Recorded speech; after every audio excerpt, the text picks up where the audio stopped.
Hello again, racing fans. Welcome as we look ahead to racing on the weekend.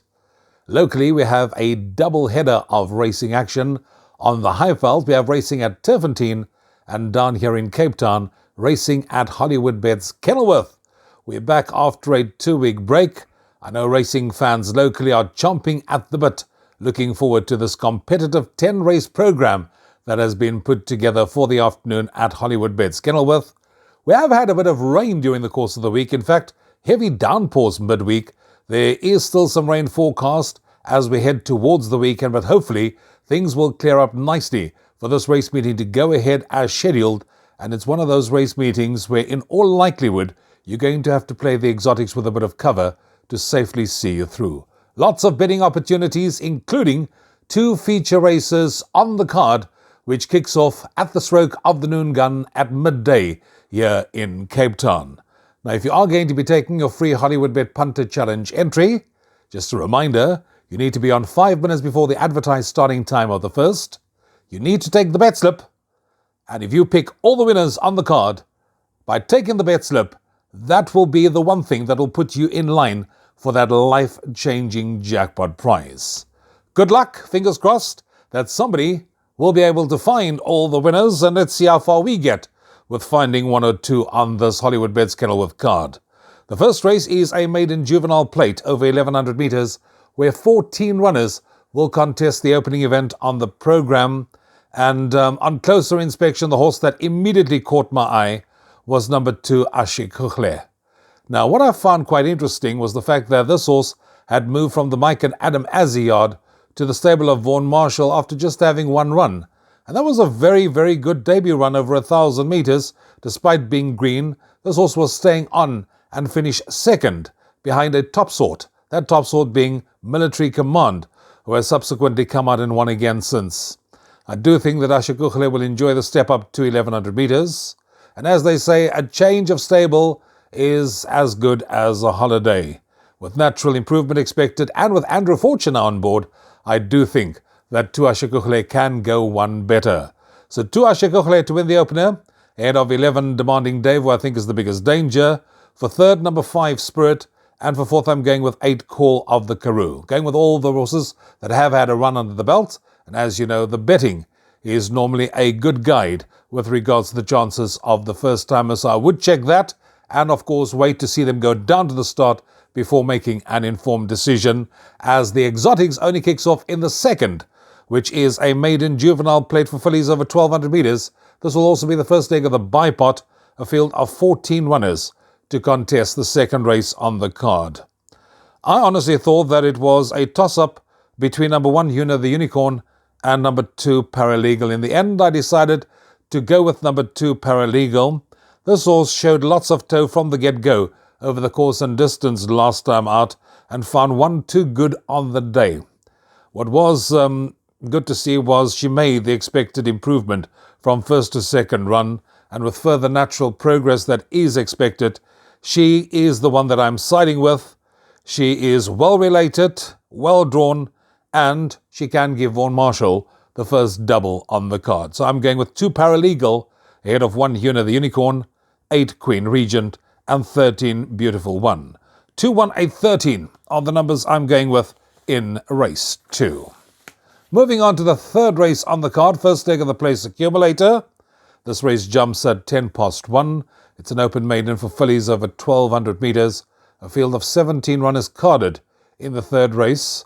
And Andre Nel, Corne Orfer, that combination really has been in devastating form of late. So you obviously know who I'm siding with. I'm going with number 4 Thingamabob as my first choice selection in race 3.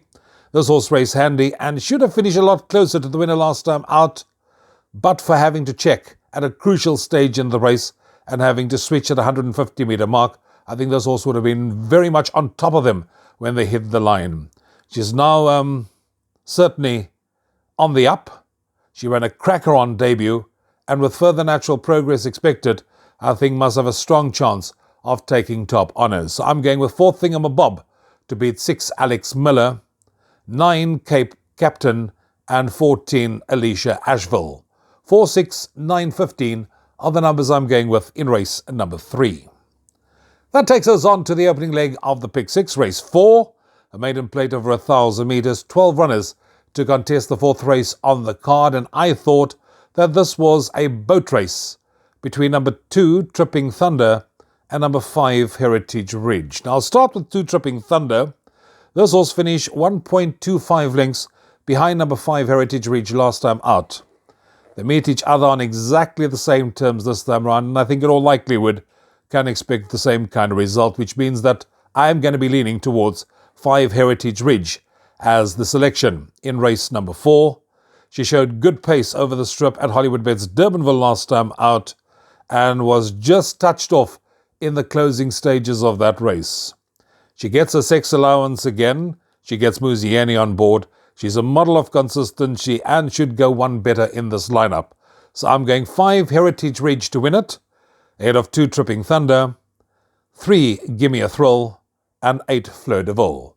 5, 2, 3, 8 are the numbers I'm going with in race number 4. That takes us on to race 5, first leg of the first jackpot.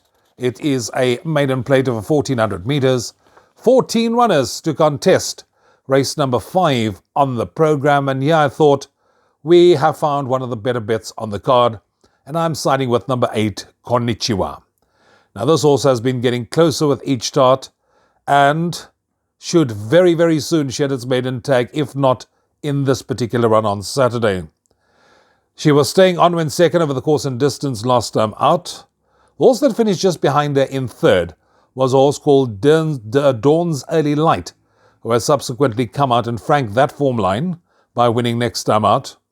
Andrew Fortune is booked to ride her and may be able to extricate that little bit extra out of her in the run to the wire. So I'm going with 8, Konnichiwa to win race 5, ahead of 4, Gold Dust, 7, Papillon Blue, and 2, Vapor Trail. 8, 4, 7, 2, the numbers in race 5. Race 6 is the first of the features. It's the Sweet Chestnut Stakes listed, a race to be run over 1,400 metres. And here I'm siding with last year's winner to go back-to-back, and that's number 3, Princess Izzy. She ran on nicely when second over the course and distance in the Grade 3 Splash-Out Prix de Cup last time out. That was on Cape Derby Day. Incidentally, the horse that finished 4th that day was a horse called Mia Moo, who has come out and won since. She's ideally course and distance suited. Her stable's in good form. She's well drawn, and to me she rates the one to beat. So I'm going 3, Princess Izzy, ahead of 7, Call Me Getrix, 11, Rainbow Lorikeet, and 12, Miss World. 3, 7, 11, 12 are the numbers in race number 6. Race 7 is the other feature race on the card. This is the Variety Club Mile Grade 3 over 1,600 metres. A field of 11 runners to contest leg 1 of Jackpot 2, and you need to be on by 3:30. Now, it was a case of either going with the younger brigade or going with the experience as my first choice, bearing in mind that if you look at the form of the various runners in this race, you'll see that the old man in the race loves enjoying racing fresh. However, in the end, I decided I'm going with the younger brigade, and I'm siding with number 3, Garrix, as my selection to win the Variety Club Mile. He was staying on when third in the Grade 1 Splash-Out Cape Derby last time out. He has subsequently been gelded, and that may just have done the trick. He's ideally course and distance suited, still on the up, and with just 52.5 kilos on his back, certainly will make his presence felt in the run to the wire. So I'm going 3, Garrix to win it, ahead of 11, Rascallion, 6, Magic Verse, and 9, Let It Be Said. 3, 11, 6, 9, race 7. That takes us on to race 8, which is a middle stakes over 1,800 metres, and here we have a field of 9 runners who will contest this 8th race on the card. And the horse I'm going for really caught my eye and impressed me last time out with the manner in which he was finishing up, and I'm referring to number 7, La Beluga. This horse is in a rich vein of form, and the race I'm referring to is, of course, the non-black type Her Serene Highness Princess Charling Big Cup over 1,400 metres, when this horse was closing in hand over fist in the run to the wire. And what's interesting, it was reported that this horse cast a shoe in running. So that certainly was a run full of merit. He's had 2 runs for a win and a second over the course and distance, and I do think can be rewarded for consistency. So I'm going 7 La Peluga to win race 8, ahead of 8 Rule of Thumb, 9 Call to Unite, and 5 Peter Grigo. 7, 8, 9, 5, the numbers race 8.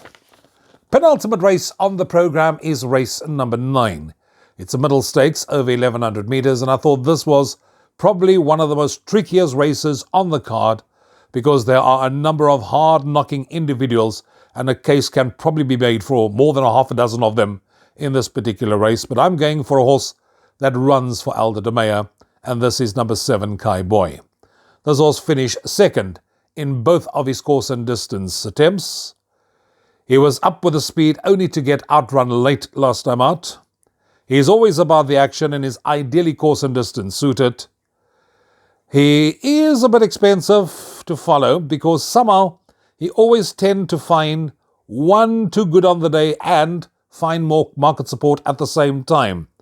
He certainly owes me, that I can tell you, and I do believe he's overdue a win, and with Aldo de Meyer back on board, should go one better in this lineup. So I'm going 7 Kai Boy to beat 8 Nordic Chief, 9 Arctic Wizard, 10 Bluff on Bluff.